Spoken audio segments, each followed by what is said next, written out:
Welcome to the first plenary talk of the 2020 Virtual Brain Initiative Investigators meeting. I'm Joshua Gordon, Director of the NIMH, and I'm really pleased to be here with you all virtually, especially because it means I don't have to wear this mask, which hopefully you will all recognize as a picture of the surface of the brain, akin to cutting-edge innovations of the Brain Initiative. We hope that you will be engaged and inspired by this novel virtual meeting environment. As you probably have already seen from navigating to this plenary, we're really excited to have a meeting that we think will be creative, that will enable you to hear the latest, but also to interact with everyone. In fact, there's a lot for you to explore on this website beyond just the talks and the symposia. When you first logged in, you should have seen a welcome video by the director of the NIH Brain Initiative, Dr. John Nye. I should say the new director. Welcome, John. There's also a video at the Brain Initiative booth where the NIH director, Francis Collins, interviews Dr. Nye about the initiative and where it might go. There's lots of other organizations with booths. There's tons of information. There's also lots of ways to engage with each other throughout the meeting via the virtual poster hall with over 400 posters, numerous chat rooms, a networking lounge, and we do encourage people to use social media. Be sure to use the hashtag StudyBrain, that's lowercase study, uppercase brain, on social media to document the virtual conference experience as much as possible. Immediately after this talk, we're going to engage in a Q&A session with the speaker just as if it were live, but there's an added bonus to being able to interact in the virtual space besides not having to wear masks. You'll also be able to post your questions at any time through the talk. So anytime a question occurs to you, go ahead and use the Q&A box, which should be, I believe, on the lower left of your screen. And we'll select from amongst those questions which ones the speaker will answer. I'm going to ask those questions for you, but please populate that Q&A box at any time throughout the talk, and we will prioritize them and get to them at the end. For now, though, besides welcoming you to the meeting and welcoming you to this talk, I want to introduce our first plenary speaker, Dr. Rachel Wilson, the Martin Family Professor of Basic Research in the Field of Neurobiology at Harvard Medical School.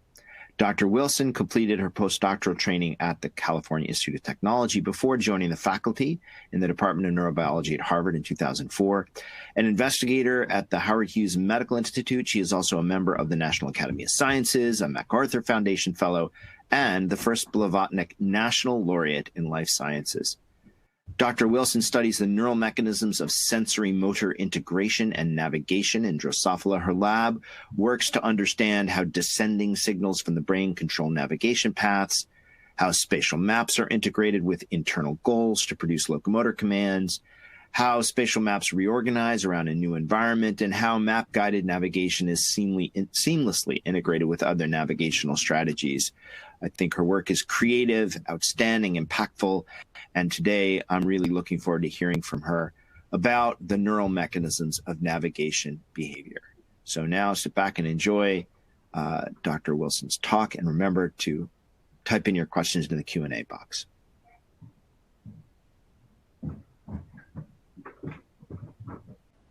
Thank you for that kind introduction, and it's a real pleasure to have the opportunity to speak today at the 6th Annual NIH Brain Initiative meeting.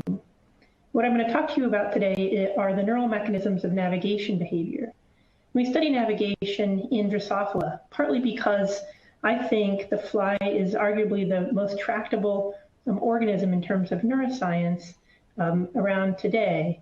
That's partly because the fly brain is relatively small and simple. And what that means is that also by now we have a full serial section electron microscopy data set comprising the entire female fly brain. And that means anyone in the world can investigate the connectivity of the neurons that they care about. And this has been really helpful in allowing us to formulate hypotheses about interesting computations. And many of those computations occur in the context of navigation. Now, flies perform a lot of interesting navigation behaviors. One of the simplest is something that we might call compass behavior. The aim of compass behavior is just to travel in a straight line because that's the fastest and most efficient way to get anywhere.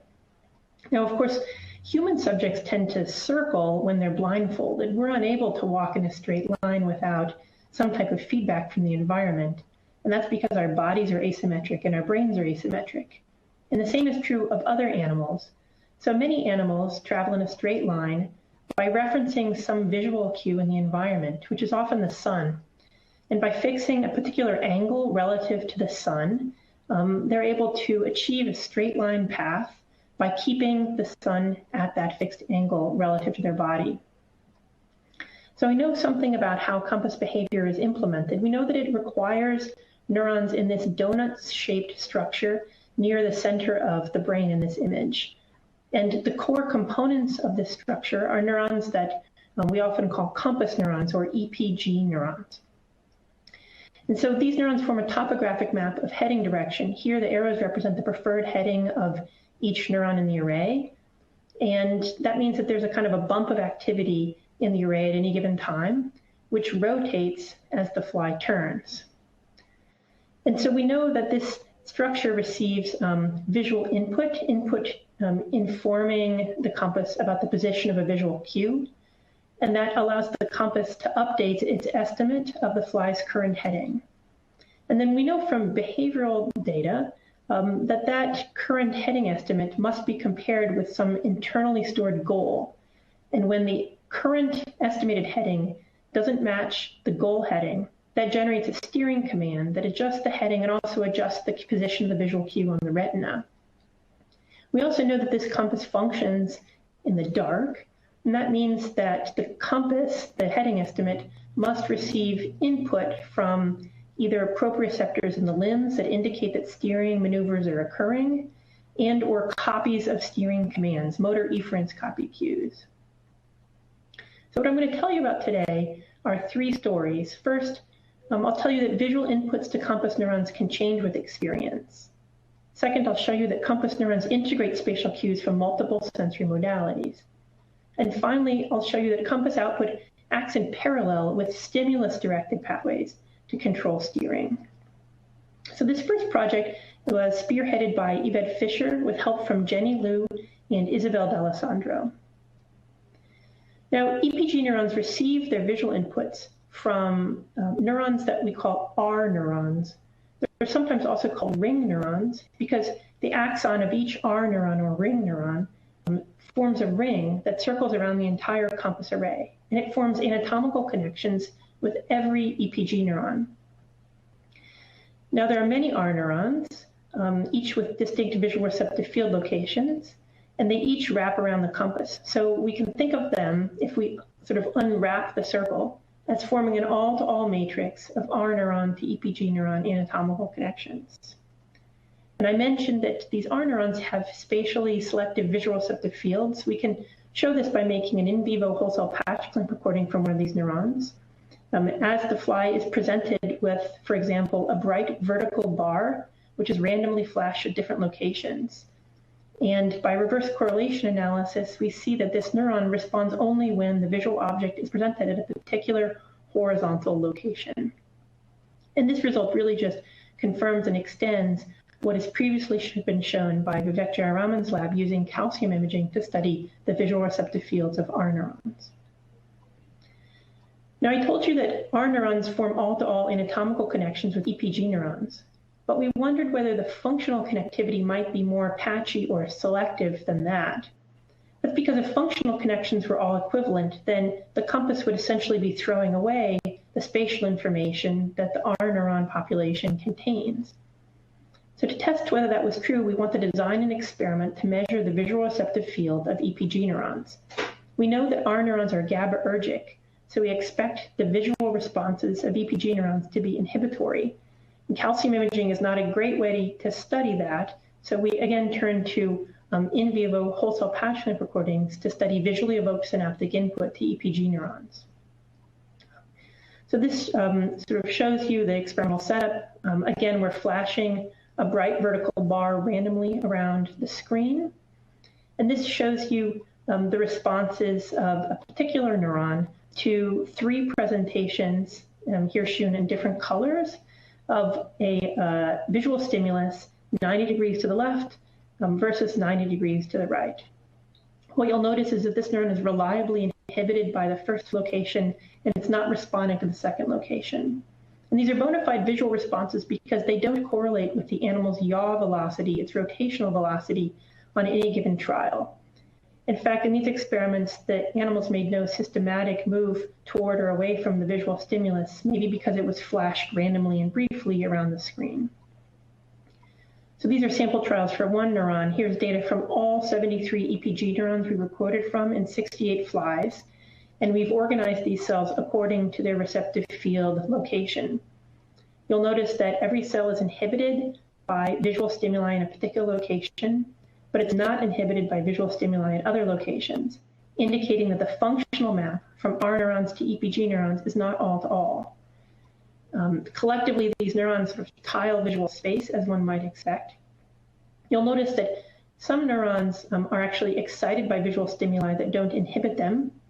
And we think that represents disinhibition, because we know from other published work from Vivek Jayaraman's lab that there's sort of a functional all-to-all inhibition among EPG neurons. So if one EPG neuron is inhibited, the others are disinhibited. Now we wanted to know, how do these visual receptive fields compare to the heading tuning of these same cells? So in addition to mapping the cell's visual receptive field by flashing the vertical bar around the screen randomly, we also allow the animal to walk for a period of minutes in a virtual reality environment where the animal could control the position of the bar by turning on the spherical treadmill. And what we found in most neurons is that the visual receptive field was quite congruent with the cell's heading tuning in a virtual reality. In a few cells, the visual receptive field didn't match the heading tuning very well. And that's interesting because these are cells where the visual receptive field might be relatively poorly aligned with the proprioceptive input or steering command input to the compass. So just to summarize, the data I just showed you suggests that the pattern of functional connectivity is patchy. In a few flies, we were able to record sequentially from 2 adjacent EPG neurons, and we found that they always had adjacent visual receptive fields. And so that suggests that the retinotopic map of space, represented by the R neuron ensemble in purple, is sort of mapped in a systematic and quasi-linear manner onto the circular array of EPG neurons.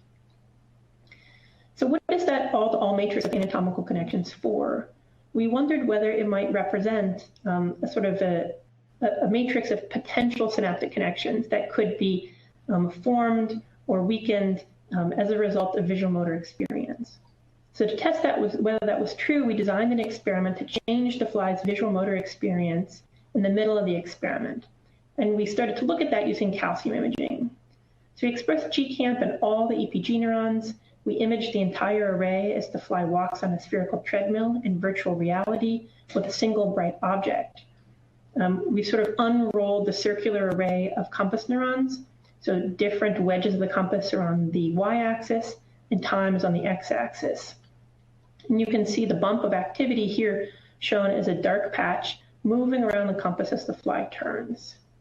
We can decode the direction that the fly seems to think it's pointed in based on these EPG neurons. I'm showing you that in green here, and I'm overlaying that with the fly's actual heading in virtual reality in magenta. And both those data sets are double plotted here on the vertical axis, so you can see them wrap around continuously as the fly turns 360 degrees. You can see they agree with each other, which just means the compass is working accurately under these conditions. Then in the middle of the experiment, we allow a second object to appear, which is directly opposite the first object. We call this the training period. What we see here is that the fly often seems to become confused about the direction that it's facing in. And we think that because the bump occasionally jumps all the way across the circle to inhabit a location about 180 degrees away. You'll notice toward the end of this second 2-minute snippet of data, the fly makes a full 360-degree turn around the arena. And you can see during that period of time, instead of flowing all the way around the circle, the bump of activity actually flows twice around half the circle. And that just means that sort of halfway through that turn, the coordinate frame of the compass jumped by 180 degrees. You can see that more clearly by looking at the offset, the difference between the decoded heading and the actual heading, which is consistent during pre-training, but toggles between two values during training. Now, this is all kind of what we would expect. The interesting thing for us, the question we wanted to ask is, was there a persistent effect of this training experience after training? So we ended every experiment by returning to a virtual reality environment with one object. This is the same environment as during the pre-training period. What we found here, though, is that the offset of the compass continued to toggle between two values about 180 degrees apart, as if the experience of the ambiguous scene had imprinted itself on the compass. We saw some change in the offset in about half of our experiments, and in all of those experiments, the offset tended to settle down to one of two values, either the old value or the new value, within a few minutes. So the question then we wanted to ask was, does this training experience change the visual receptive fields of EPG neurons? To test that, we returned to whole cell patch limb recording. During the pre-training period, a typical neuron was fairly well tuned to heading, as shown here. That, again, just summarizes the neuron's tuning profile in virtual reality with one object. And then after pre-training, we rapidly mapped the cell's visual receptive field using a bright bar flashed around the arena as before. And as before, we saw that the visual receptive field was typically congruent with the cell's heading tuning. Now, during the training period, we see that this cell acquires actually two preferred heading directions. And that actually makes sense given what we saw during the calcium imaging. Recall that the bump would sometimes jump 180 degrees across the circle. So we would expect each EPG cell to acquire two different heading tuning profiles. The question we wanted to answer is, what happens to the cell's visual receptive field map after the training experience? So to assess that, after training, we again flash the bright bar around the arena to measure the cell's response to each receptive field location. And again, just keep in mind that during this, there's only one bar visible at any given time. What we see is that the cell's visual receptive field is perturbed after training. We saw this in a significant fraction of our experiments, and we found that the perturbation in the cell's visual receptive field tended to be larger for cells that were, had a larger heading tuning, that were more strongly tuned to heading during the training experience. So what that suggests is that visual receptive fields are remodeled during training, and this remodeling or plasticity requires not only visual experience, but it also requires the bump to be actively embodied, actively dwelling on the cell in question. So to summarize our results in a model, we think that during pre-training, there's a systematic mapping from R neurons onto EPG neurons, so that if any R neuron is activated by a visual cue, it sends the bump of activity to the EPG neurons where it makes the weakest synaptic connections, because these synaptic connections are inhibitory. And we think that this training experience with this particular VR environment that's so ambiguous essentially doubles the spatial frequency of the synaptic weight matrix from R neurons onto EPG neurons. And we think that that is a likely outcome if one imagines that the learning rule at these synaptic connections is associative LTD, such that the GABAergic synapse from R neurons onto EPG neurons is weakened when the R neuron is co-activated with the EPG neuron. Now, when an R neuron is activated, it should activate with roughly equal probability two widely separated EPG neurons. And if there's all-to-all inhibition among EPG neurons, the result is that the bump toggles between two offsets about 180 degrees apart. So what I've shown you then is that each compass neuron has a spatially specific visual receptive field. Experience can change the visual receptive fields of compass neurons, and this process reorients the compass relative to the world. I should mention that this work was published recently back to back with a companion paper from Vivek Jayaraman's lab that has a more theoretical focus. So in the second part of my talk, I'll show you that compass neurons integrate spatial cues from multiple sensory modalities. And this work was led by Tatsuo Okubo, who had help from Paula Patella and Isabel D'Alessandro. So I need you to know that compass cues can actually be multimodal. I've talked to you about visual cues as compass cues. The sun is the best known example of this. But there's evidence that animals can use other kinds of environmental cues as compass cues during compass behavior. And wind is an interesting example of this. So there are reports that animals can walk in straight lines in a wind environment, that is, in a steady wind, in a direction that's not necessarily upwind or downwind. And we know that they're using the wind direction for navigation, because if we rotate the wind or rotate the animal relative to the wind, the animal makes a compensatory turn to now regain its original heading direction relative to the wind vector.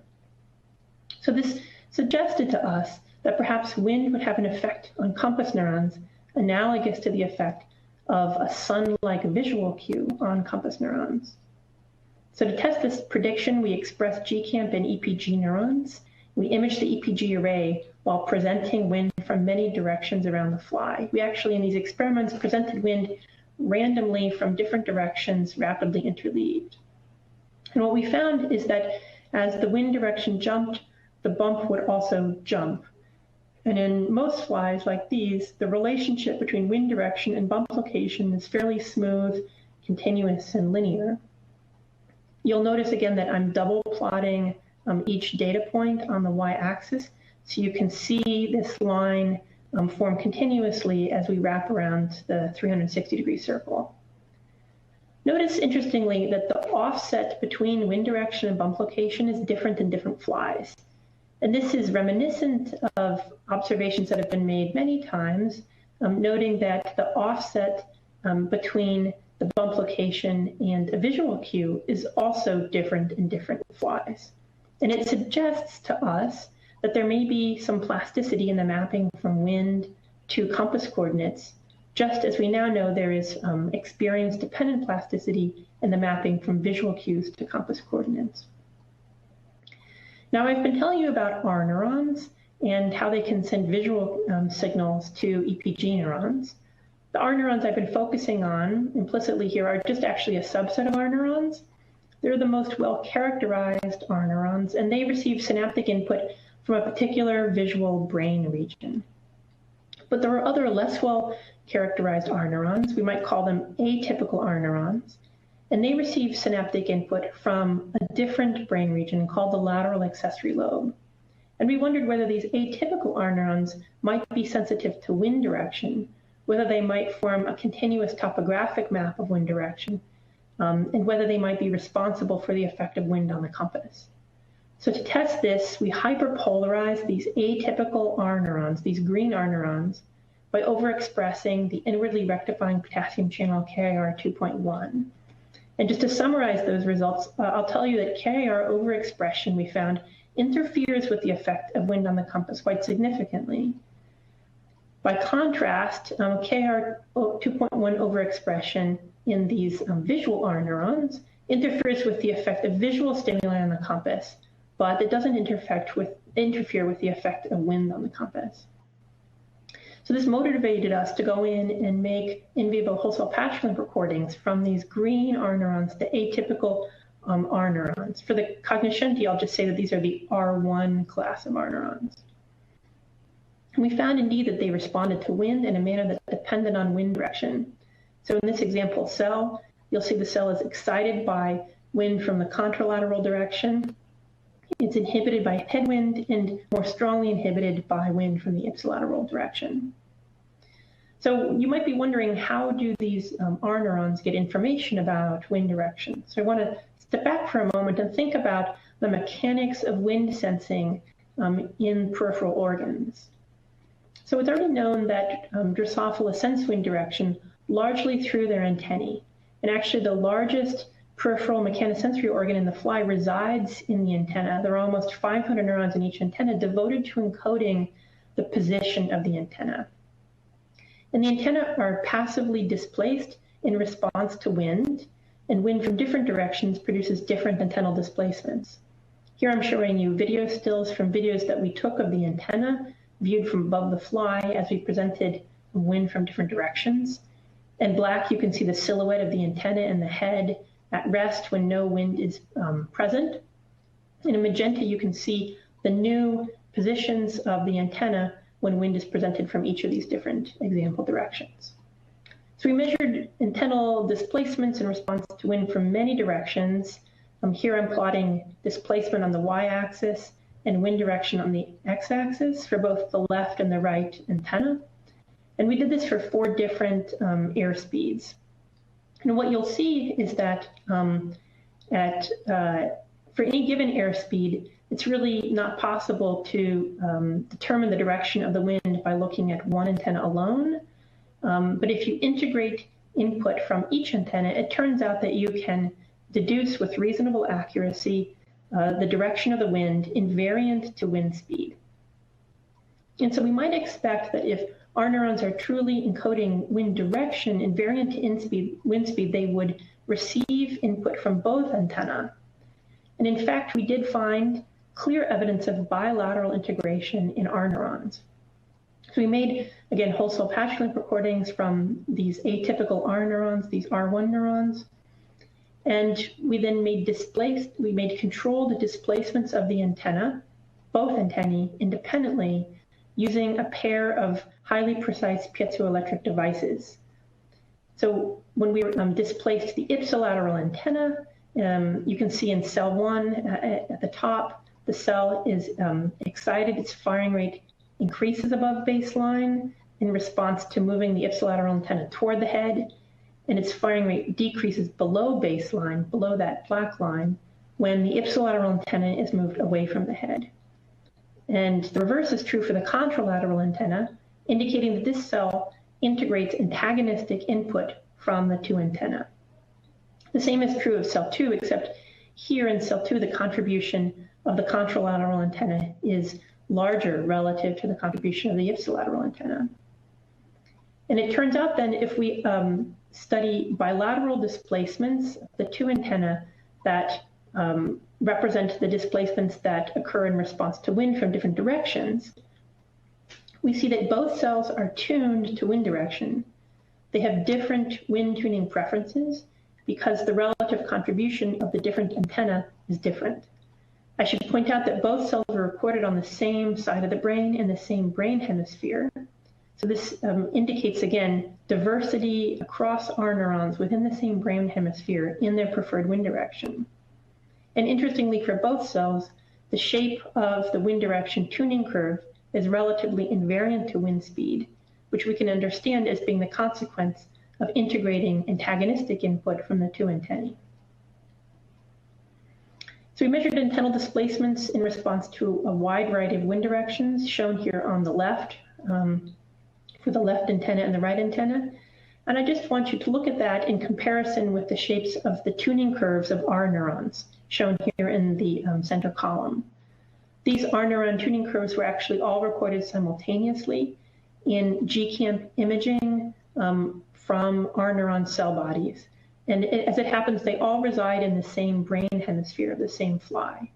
Note the diversity in their preferred wind directions.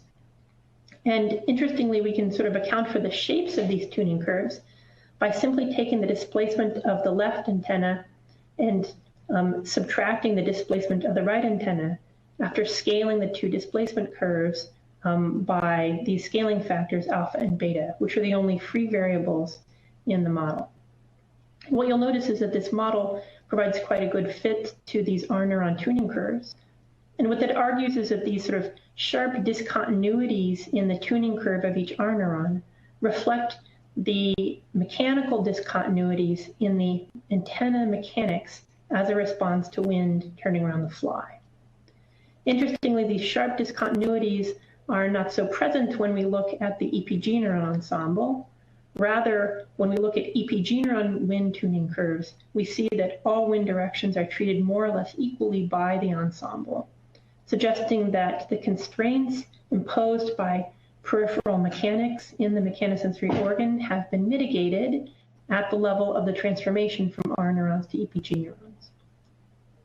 And I'll just summarize a lot of data here by telling you that we discovered that R neurons are just 3 synapses downstream from mechanoreceptors in Johnson's organ, and they're directly postsynaptic to a cell type called WLL, which forms the most important single synaptic input to most R1 neurons. And each R neuron integrates GABAergic inhibition from WLL neurons contralaterally with excitation from R neurons ipsilaterally, which is conveyed through gap junctions or electrical synapses. And thus, in this manner, R neurons are able to integrate input from the right and left antenna. So thus, the blue neurons in this diagram essentially encode unilateral antennaral displacement. But because of this bilateral integration, R neurons can encode wind direction per se. And then EPG neurons, because they combine input from wind-sensitive R neurons and visual R neurons, as well as other sources of input indicating self-motion cues, EPG neurons can therefore encode a more abstract and general quantity, which is heading direction. So our sort of picture model looks like this. We conjecture that the wind direction R neurons in green and the visual cue position R neurons in purple that are co-activated by the same sort of view of the environment, these neurons will form similar patterns of synaptic weights onto EPG neurons, so that if they are co-activated, they cooperate in sending the bump of activity to the appropriate location in the compass.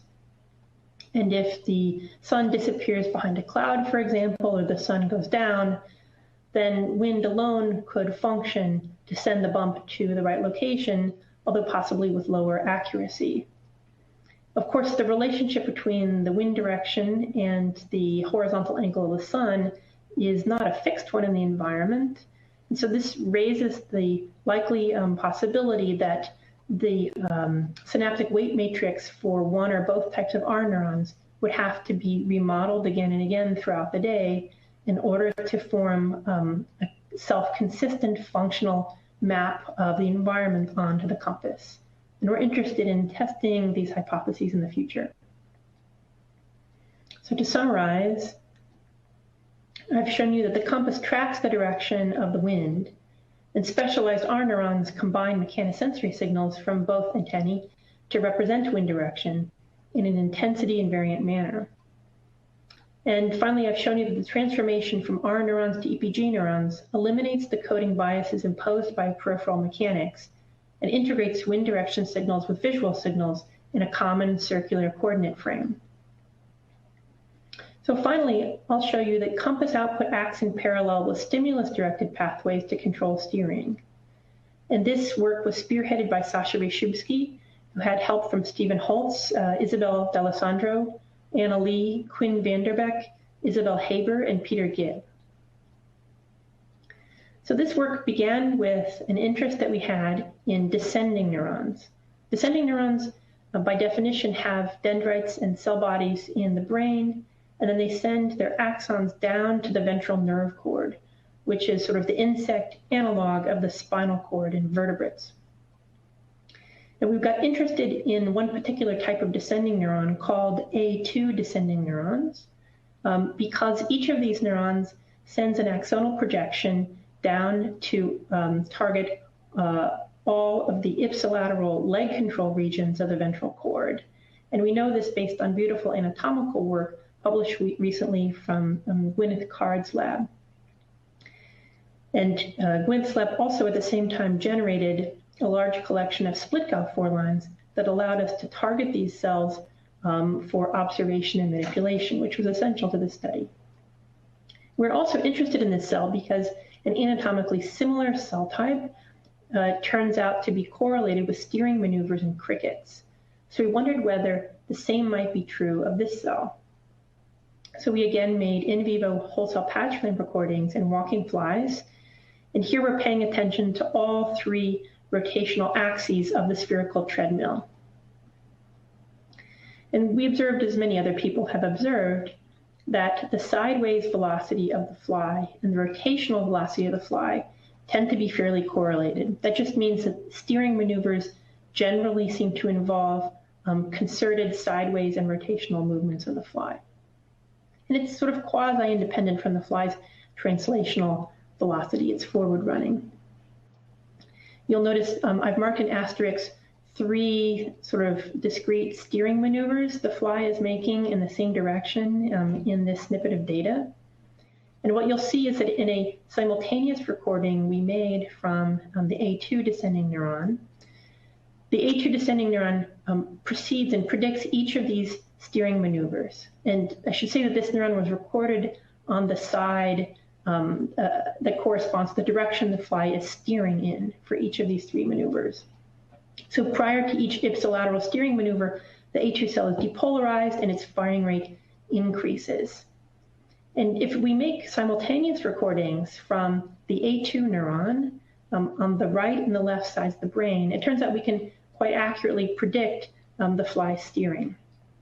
So here I'm just showing you rotational velocity at the top as a function of time. And then I'm showing you in this experiment during this snippet, the simultaneously recorded copy of A2 on the right and A2 on the left. You'll see that A2 on the right tends to burst before rightward turns, and A2 on the left tends to burst before leftward turns. And if we actually make a linear model that incorporates equal contributions from the 2 cells, we can see that the model in black in the bottom is a pretty good prediction of the fly's rotational velocity in gray. Interestingly, these cells tend to be somewhat anti-correlated during steering, but they become positively correlated when the fly transitions from locomotion to rest. You can see that happening right at the end of this trace in the epoch marked with the open arrowhead in the top trace. Both cells become hyperpolarized, and now they become active in a more simultaneous, positively correlated manner. And so here I'm going to summarize a lot of data with a cartoon. We found that steering neurons integrate multiple sensory modalities. So we found that A2 predicts odor-evoked ipsiversive turns, but A2 also predicts heat-evoked contraversive turns. So just to explain what we did, we expressed channel rhodopsin in peripheral sensory neurons, either in peripheral olfactory neurons or in peripheral thermosensory neurons. And then we illuminated either the right or left antenna independently. And we found that when we illuminated the fly's left antenna to drive activity in olfactory receptor neurons on the left, the fly would typically make a leftward turn, and A2 would predict this. The left copy of A2 would burst. Conversely, when we illuminated the left antenna and channel rhodopsin was expressed in peripheral thermosensors, the fly would typically turn to the right, and A2 would also predict this. That is, the right copy of A2 would burst just before the turn. And so this shows us several things. It shows us that A2 predicts odor-evoked turns in multiple sensory modalities, indicating that it is downstream from multiple sensory modalities. It also shows us that A2 is not encoding the side of the stimulus, the side of the body where the stimulus was present. Rather, it is encoding what is about to happen in the motor system. I think a causal contribution for A2 in these turns is supported by the fact that A2 could predict the trial-to-trial variability in the magnitude of the turns in response to these sensory stimuli. And moreover, in experiments that I'm not going to have time to show you, we found that unilaterally activating A2 was sufficient to bias the fly's turning in the ipsilateral direction. And we found that bilaterally silencing A2 interfered with normal body and leg movements, suggesting this cell, again, has a causal role in steering in addition to predicting steering maneuvers. So next we asked, is the compass functionally connected to A2 neurons? To find this out, we want to design an experiment where we could trigger a turn by injecting a signal directly into the compass system. So what we did here was to move the bump of activity around by stimulating PEN1 neurons with a chemogenetic method. And this is a method actually pioneered by Gabby Naiman's lab at Rockefeller. What you need to know for the purposes of this experiment is just that when you stimulate PEN1 neurons in this manner, it causes the bump of activity to jump to a new location on the compass. You can see this here in several example trials. I'm showing you bump position as a function of time. And at the moment when you stimulate PEN1 neurons, you can see that the bump jumps to a new location. Now, the interesting thing is over time, over some seconds, the bump then tends to return to its original location. And that's because during that time period, the fly performs a compensatory steering maneuver. In fact, it tends to perform a compensatory steering maneuver that's just the right size to bring the bump back to its original location. And as Gabby's lab pointed out, this is evidence that the bump position is continuously compared with some internal heading goal. And when we induce a mismatch between the fly's perceived heading and its internal heading goal, in essence, when we fool the compass into thinking that the fly has been pushed off course, the fly will make a compensatory steering maneuver to bring the bump back to match its internal goal. And that is what is causing the bump to return, that compensatory steering maneuver. So we've got the ability now to trigger steering maneuvers by injecting a signal into the compass. So these are compass-driven steering maneuvers. And what we wanted to know is, does A2 also precede and predict these steering maneuvers? So together with imaging EPG neurons and chemogenetically stimulating PEN1 neurons and monitoring the fly's behavior, we also made simultaneously wholesale patch lamp recordings from A2 neurons. And indeed what we found is that A2 firing rates went up just before the fly's rotational velocity increased during the compensatory steering maneuver. And that happened just before the EPG bump returned to its initial position. What that argues then is that A2 neurons are functionally downstream from the compass system, and they participate in steering maneuvers that are driven by and guided by the compass system. So what we found actually is that there's only one cell type interposed between the compass and A2, and we found this out by identifying A2 within the full brain serial section EM volume that Davi Bach's lab generated when he was at Janelia Research Campus. And then working backward, we partially reconstructed all of the inputs to A2 in that volume, and we found that outputs to the compass system were among those neurons, and we fully reconstructed those neurons. I'm just going to schematize the anatomy of these neurons because it's kind of interesting. Here's a schematic of the EPG compass. And here I'm showing you the heading map that's formed in the protocerebral bridge when EPG neuron axons terminate in the protocerebral bridge, transferring the circular heading map from the ellipsoid body to the protocerebral bridge. EPG neurons make direct connections with this interposed cell type, which is represented here as a set of lines. Each line connects a synaptic input in the protocerebral bridge, denoted by a square, with another synaptic input in the fan-shaped body, denoted by a circle.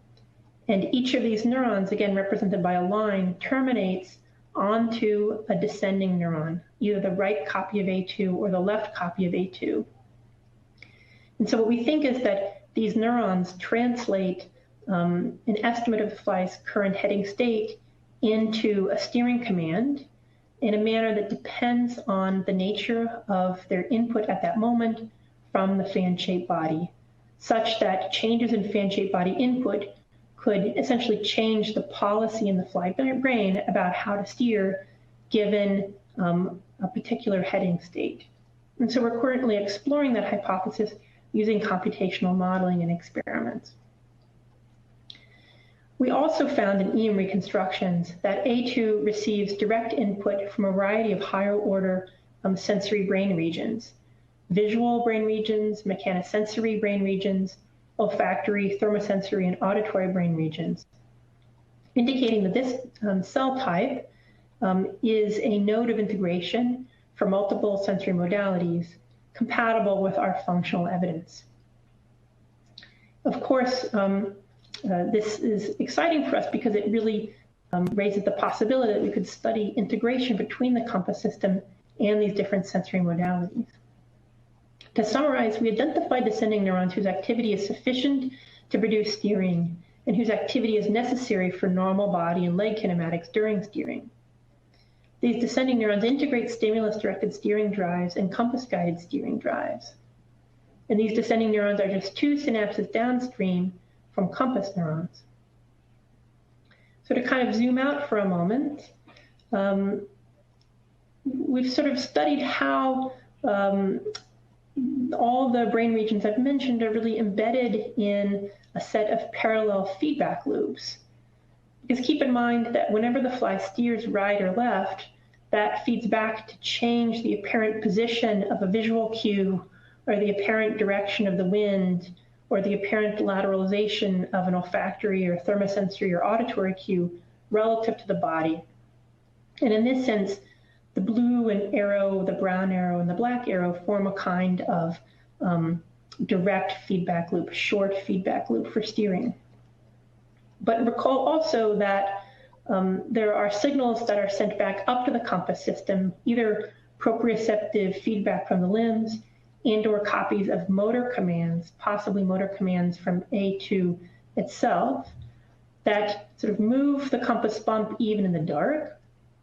And when visual cues are present, or as we have seen, when the wind is blowing, the direction of the wind and the position of visual cues also provide constant feedback to the compass system.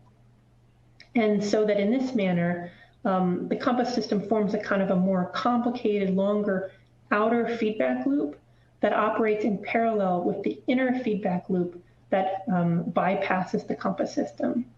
And so in the future, we're really interested in studying how these different feedback loops are integrated, how conflicts between them are adjudicated, how the gain of each component is adjusted so it works properly with the other components, and how they all work together to drive seamless, fluid navigation in a complex environment. So I want to close by just acknowledging and thanking our NIH U19 collaborators and their labs. And I want to give really sincere thanks to the NIH Brain Initiative for funding this ambitious multi-lab project. Thank you.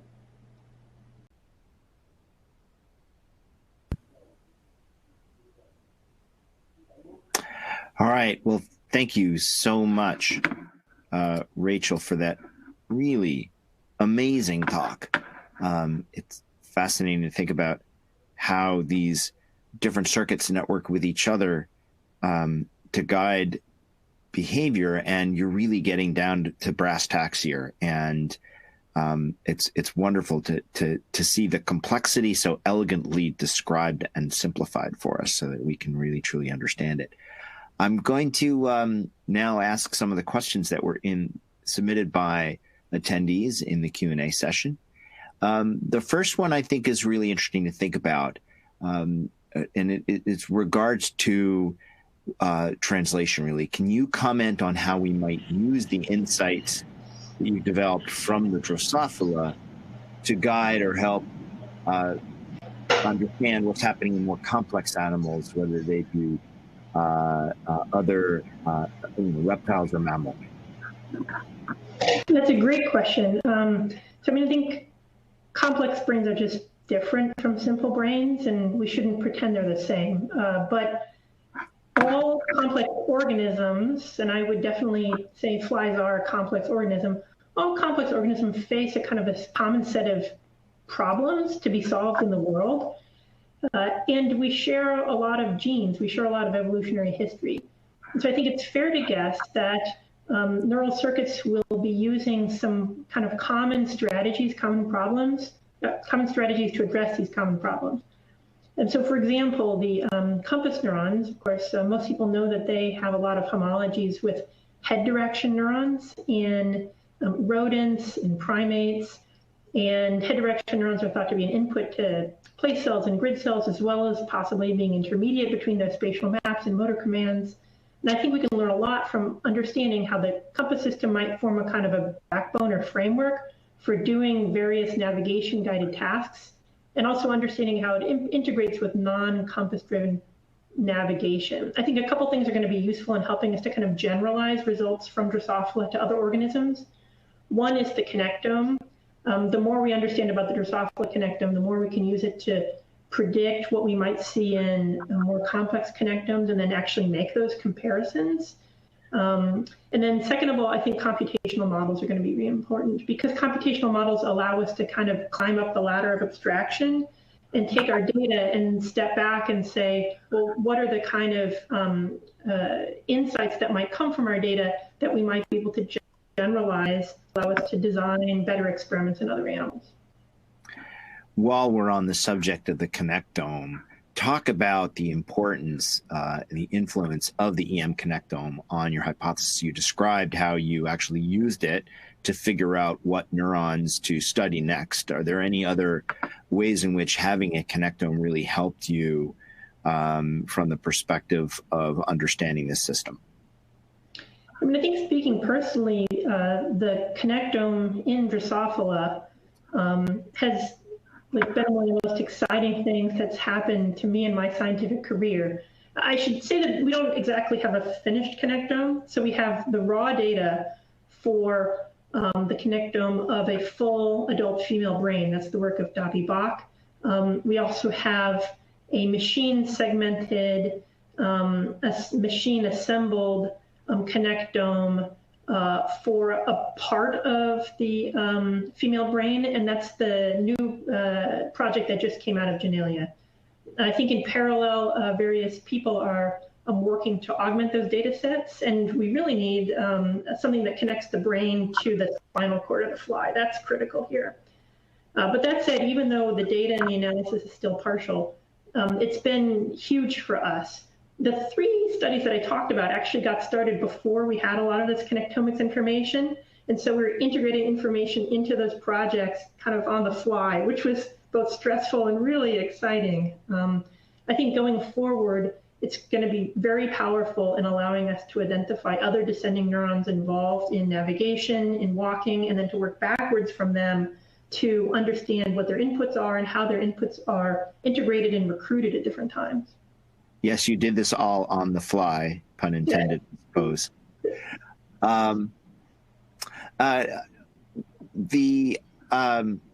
Another questioner asks, at the risk of asking a naive question, which is always worth the risk from my perspective, to what extent would these rules and circuits apply to flight versus walking, as measured by the trackball? Do you observe that the flies engaging their flight muscles or wings in any interesting way when they're engaging in these behaviors? Are there other ways to look at how this might be occurring during flight? Yes, I think Drosophila are interesting because, like many other insects, they actually have two ways of getting around, right? There's the system for controlling the legs, the limbs, but also a parallel system for controlling the wings. And flies don't walk and fly at the same time, but it seems likely that some of the apparatus for planning and executing navigational strategies might be common between those pathways. So my collaborator, Michael Dickinson, in our NIH Brain Initiative funded consortium, has been really doing a lot of work to identify the components of the navigation apparatus that works during flight, and also how sort of interesting and specific motor control problems are solved in flight. And so kind of like the common theme of our project is loops in the nervous system. And it's interesting to think that the loops that control navigation and walking are also working in parallel with loops that control navigation and flight. How these things, how conflicts between them are resolved and how they're integrated is a really fascinating question. Excellent. So more to come. Maybe when we do know the whole full connectome of the fly, you can integrate those two systems. There were a number of questions around plasticity, and I'm going to try to merge them into one. The plasticity experiment in particular, where you have cells that emerge with two receptive fields, seem really fascinating to me and to a few other of the questioners.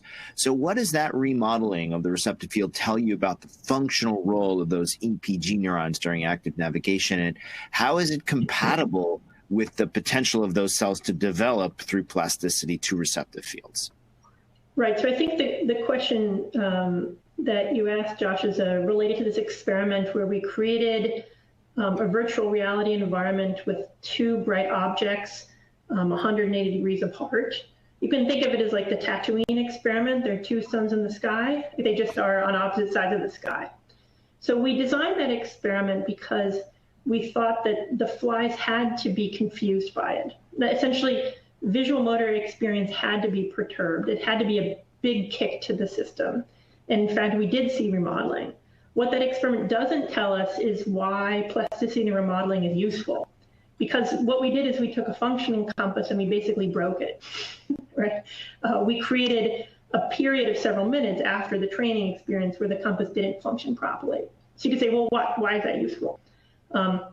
We think that actually this plasticity might be particularly useful in allowing the fly to integrate different compass cues from different sensory modalities. So for example, I showed you in the middle part of the talk that the compass is informed by wind direction as well as the direction of like a prominent visual object such as the sun.